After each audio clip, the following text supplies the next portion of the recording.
What is the best piece of motherhood advice that you have ever received? Oh gosh, that's such a good question. I think, well, first of all, don't be so hard on yourself is a big one. It's simple, but I will spin out usually at like 2:00 in the morning thinking about how could I have done that differently? What am I going to do next time? Don't be so hard on yourself, but also that it's not your job to like shape them into a certain kind of person. They are their own people. It's just your job to sort of be a mirror and be there for support and give them guardrails. And I thought that was really good too. It helps everybody out. Like, especially now that they're teenagers, like I have to let them start practicing being people who take care of themselves. And this is like a weird time for me in motherhood. Cause I'm like, oh, I actually have to let go. Like you're going to eat whatever you're going to eat. But I was in charge of putting all the food in your body for the last decade. But right now you get to just decide what goes in there. Right. That's my body. I made that. There's so much beauty in that, in the idea of not trying to make them into someone they're not, but to see who they are and sort of nurture those things. Yes. That's amazing. I love that. It's probably when you have multiple kids of the same sex, it's so obvious. I mean, also different sexes, that would be obvious too, but I have 2 boys and they're very, very different people. And it's not my job to make them into anything that they're not. It's my job to help them be the best version of who they are and help them figure that out for themselves. So yeah, that's amazing. And I mean, just to balance that out, what's the worst advice you've ever received? Let me be careful here. You're like, who said it? I think when you are a well-meaning person who's had children and somebody has a kid, offering unsolicited advice and telling them that they're doing it wrong is probably not the move. It's your job to be supportive of how that parent wants to parent, and everyone's going to do it differently. Yeah, I think just giving advice in the form of, oh, you're doing it wrong, this is how I did it. It's not going to work for a hormonal woman who just had a baby. That I feel like that is the catch of it, is that you would probably be able to receive these things and sort of dilute them quickly to be able to be like, that was so silly that you said that. This is what he or she meant. Yeah. But you just grew a human. Yeah. You're exhausted. So you're not in the right? You're not in the headspace to be like rational. Yes. And sort of dismiss that appropriately. Yeah. It's as simple as the people who you walk past with a baby and they're like, oh, they should really have a hat. Yeah, exactly. Like, nobody asked you. If they would keep it on their head, thank you. You have no idea how many times I've tried to put a hat on this baby. The hat's not staying on a baby. That's it. Everybody knows that too. Yep. You said you can still be a dumb bitch and have a baby. Yeah, you could be a mom and still be a dumb bitch is the sentence. Yeah. And I say it every day. Did you say this after your first baby? Yeah. I love that so much. Yeah. Because it's not, again, the 3 people that don't get it will be like, well, I'm dumb bitch. It's more like, because before, when I got pregnant with Noah, my first, I had just started kind of taking off and doing what I do. And I was like, very much like, oh, like, you know how you're scared, like a baby's going to halt your career and your passions and your everything. And I said to myself, like, you're going to keep doing what you're doing. You're just going to be a mom, but you're going to keep doing the dumb shit. That's how I talk to myself that you do. Like, you're going to watch reality TV. You're going to take selfies. You're going to, I even told myself, which is so weird that I actually ended up doing that. I'd be like, you'll breastfeed that baby. And as you're breastfeeding, you're going to fucking talk about what's happening today. I kept on doing my shit, meaning like, you don't have to be a mom. And the minute you become a mom, only care about mom things, do mom things, baby stuff, like not know how to have fun anymore, not care about dumb shit, not have your hobbies, your friends, you can do all that and be a mom. It is the most selfless thing you will have to do in your life. Like it is to some degree all encompassing, right? Like at any point in the day, you do have to always be concerned about the tiny humans you're responsible for. But I think there is a misconception that it wipes out the rest of you and makes you solely mom.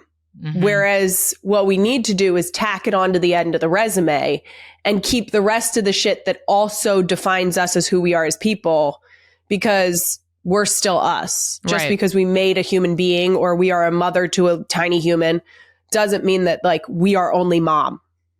You said it even better than I could. And moreover, I think that they give you so much motivation and even more purpose in life. Nothing makes me happier than being able to do what I'm doing and come home to my baby, now babies, or be home with my babies and then have to run out and come back. Like, it gives me this like complete life. You know what I mean? That I love.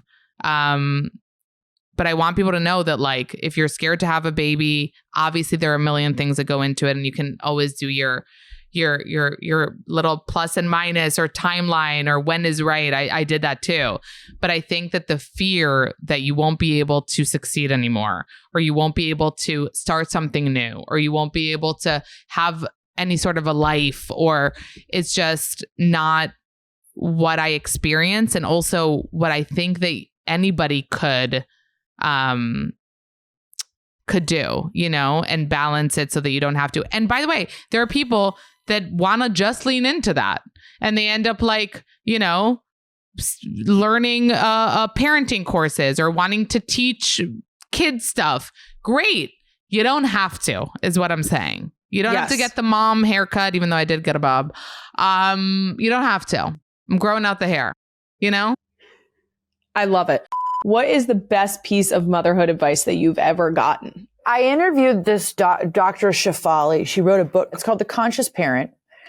And Dr. Shefali is a brilliant therapist. But actually, Oprah was the person who said, you have to read this book. I did this thing with Oprah right before COVID. And she was like, have you ever read this book? No. She's like, you have to read it. And I read it, of course, because Oprah, I read it immediately. And it was a game changer. And then I called her to come on our podcast.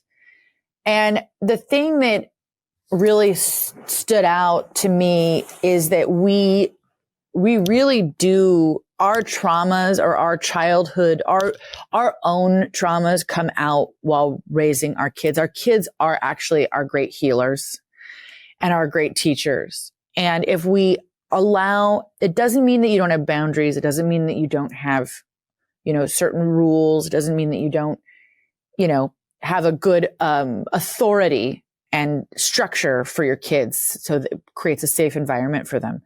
But what it does mean is that you're aware that the things that come up for you are things that you need to be as conscious of as how you're raising your kids, right? So like a good example would be the other day, Bing and I, he's in that teenage phase. We had that headbutt moment of, I want him to do something. He refuses to do it. And in that moment, I got triggered.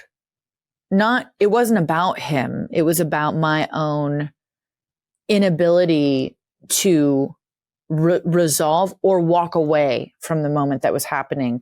And instead, I became combative with my 13-year-old, which is like, that doesn't go. Where's that going to get us? Going to go, right? But It happens all the time as a parent, you know, with so many parents. But when I do it sometimes with my 5-year-old. Right. Yeah. And when you walk away, from it, you can recognize where you sort of might have created more of a problem than you did a lesson. Oh, yeah.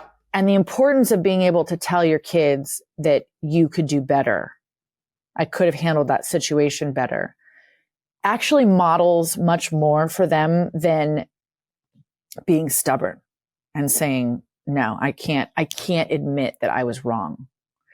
And I think that's the biggest lesson for me. And now that I feel like a veteran mother, I've been like doing it for 21 years. It's like to admit you're gonna make mistakes. You're gonna be wrong. And to share your imperfections with your kids in moments without to be able to say to your kids, I could have handled that better and I'm sorry because you don't deserve me to get that angry at you right now. I have found that like an apology of like, you know what, mom's really sorry. I should not have raised my voice. There was no reason to raise my voice. I think that like we can open up our listening ears and mom can not use her serious voice. Yeah. Like, it's like that, like you don't always have to be the one that's like, just because you're an adult and they're a kid. Yeah, we all have faults. And you're teaching your kids conflict resolution. You know, sometimes in conflict, you go too far and you need to say you're sorry. Yep. Instead of teaching them that you double down. Right. And what you find in going to your kids and saying, I could have handled this better, or I made a mistake, or I'm sorry, I didn't trust you, whatever the scenario is, you get that connection becomes stronger.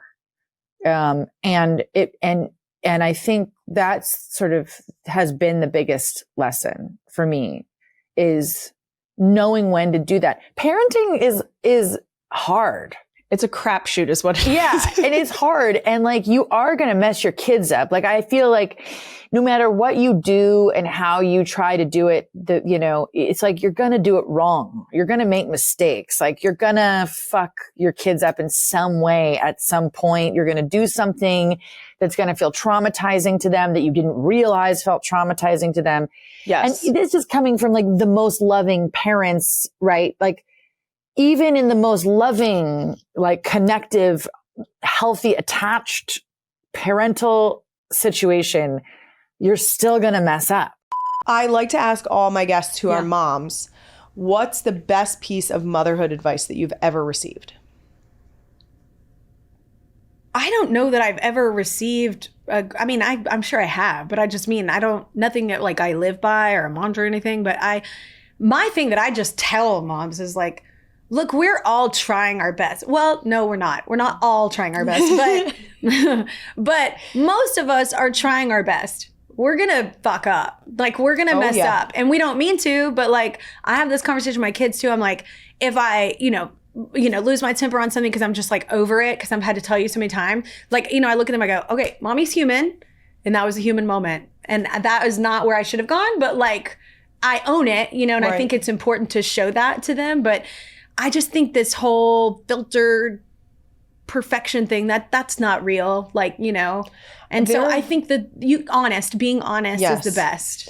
There have been multiple times where I've put my girls to bed and I will have a moment of like, I'm sorry that I raised my voice today about this. Yeah.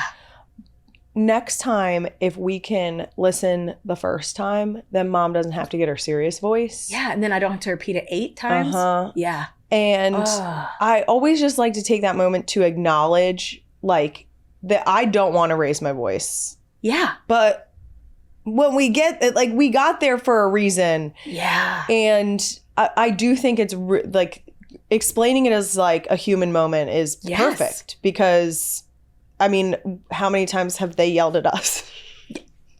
Right? Like, and I feel like abused often. I am like, this is an abusive environment. There are days where Jason will come home, or I'll call my mom. She'll be like, how's your day going? And I'm like, I'm being bullied by a 3-year-old. Not great. It's not ideal. Yeah. But it's happening today. Yeah. And then other times, like, you have a great day and you put them to bed and everyone goes to bed on time. And you're like, this is beautiful. Can we do that tomorrow? Yeah. No. But it was great today. Mm-hmm. That's when you celebrate the win. That's it.